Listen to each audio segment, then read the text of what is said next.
Nagsisinungaling ka pa?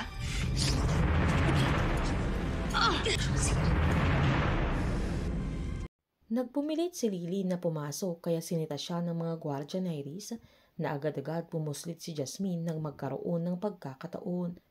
Pinuntahan ng isang CQ sila Iris para ipalam na nasa labas si Lily at nagpupumilit na pumasok.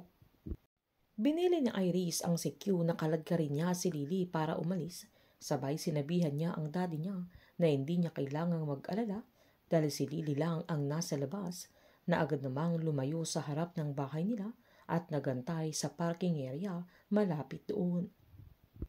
Habang nang magising si Heather ay agad itong tumayo at pinilit niyang lumakad papalabas ng kwarto niya habang kausap ni Eric yung doktor niya.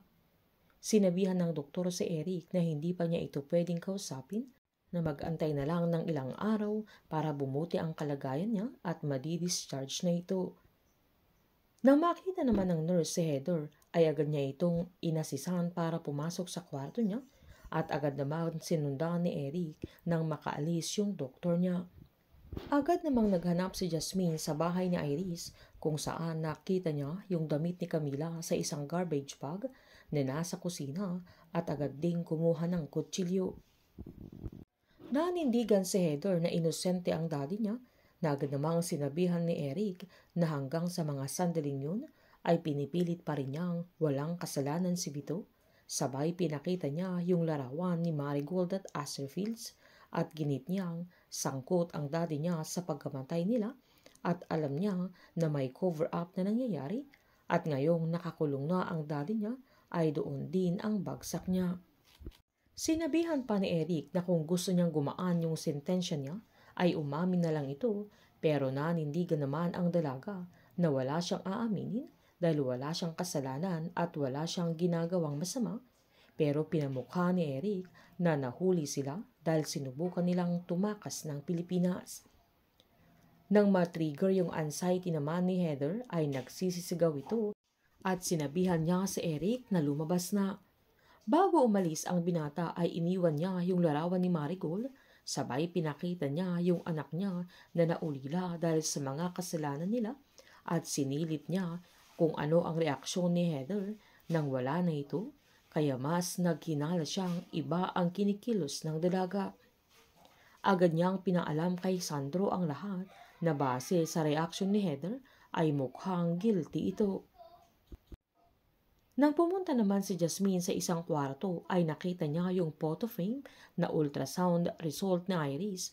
Nang saktong makita siya nito, kaya nagkainitan sila na agad namang tinutukan ni Jasmine ng kutsilyo nang sinakal siya ni Iris, pero tinulak siya sabay tumakbo para kunin yung baril niya.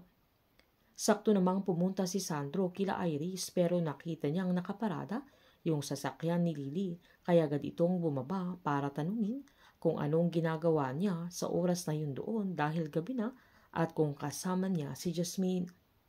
Nakita ng isang CQ si Jasmine pero nanlaban ito at saktong dumating si Iris na pinagbababaril niya, pero sinangga naman ni Jasmine yung katawan ng CQ kaya agad itong nakatakas at agad tumakbo.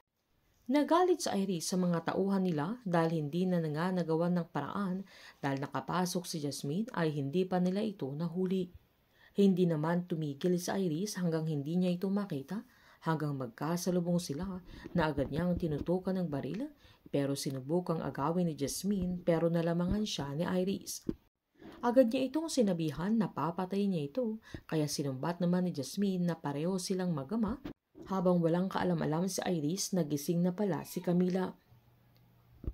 Walang magpapatalo sa kanilang dalawa pero hindi naman susuko si Jasmine hanggat hindi niya nakukuha ang kanyang anak at hindi ito papasindak at papatalo kay Iris.